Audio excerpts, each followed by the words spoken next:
దక్షిణాఫ్రికా వేదికగా జరగనున్న 2027 వన్డే ప్రపంచ కప్లో టీమిండియా సత్తా చాటాలంటే జట్టులో అనుభవజ్ఞులైన ఆటగాళ్లు ఉండడం చాలా కీలకమని మాజీ హెడ్ కోచ్ రవిశాస్త్రి అభిప్రాయపడ్డారు. దక్షిణాఫ్రికాలోని ఫాస్ట్ బౌలింగ్ కండిషన్స్లో రాణించాలంటే అనుభవానికి మించిన ఆయుధం లేదని ఆయన స్పష్టం చేశారు.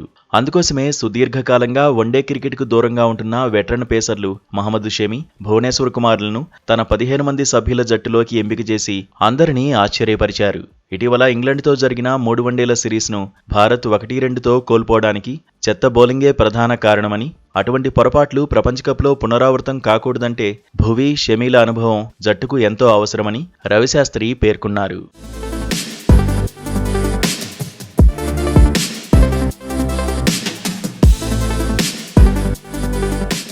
రానున్న 2027 మెగా టోర్నీలో team India young sensation Shubman Gill సారథ్యంలోనే బరిలోకి దిగనుందని రవిశాస్త్రి స్పష్టం చేశారు.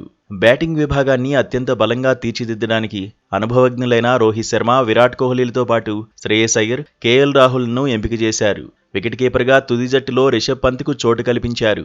ఇక జట్టు సమతుల్యత కోసం స్టార్ ఆల్రౌండర్లుగా హార్దిక్ పాండ్యా, రవీంద్ర జడేజా, అక్షర్ పటేల్ను ఎంచుకోగా ప్రధాన స్పెషలిస్ట్ స్పిన్నర్గా కుల్దీప్ యాదవ్ను ఎంపిక చేశారు.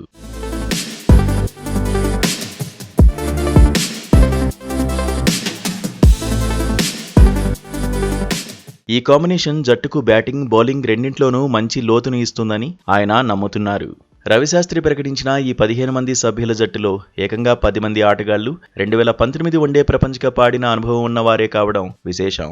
పేస్ బౌలింగ్ దళంలో జస్ప్రీత్ బుమ్రా నాయకత్వంలో మహమ్మద్ సిరాజ్, హర్షదీప్ సింగ్, మహమ్మద్ షమి, భువనేశ్వర్ కుమార్లతో కూడిన బలమైన పేస్ దళాన్ని ఆయన సిద్ధం చేశారు. ఈ మొత్తం 15 మంది సభ్యుల జట్టులో అక్షర్ పటేల్, హర్షదీప్ సింగ్ మినహా మిగిలిన ఆటగాళ్లందరూ ఇప్పటికే ప్రపంచ కప్ వంటి మెగా టోర్నీల్లో ఆడిన సుదీర్ఘ అనుభవం ఉంది. అనుభవం, యువరక్తం కలగలిపిన ఈ జట్టు 2027లో భారత్కు ప్రపంచ కప్ అందిస్తుందని రవిశాస్త్రి ధీమా వ్యక్తం చేశారు.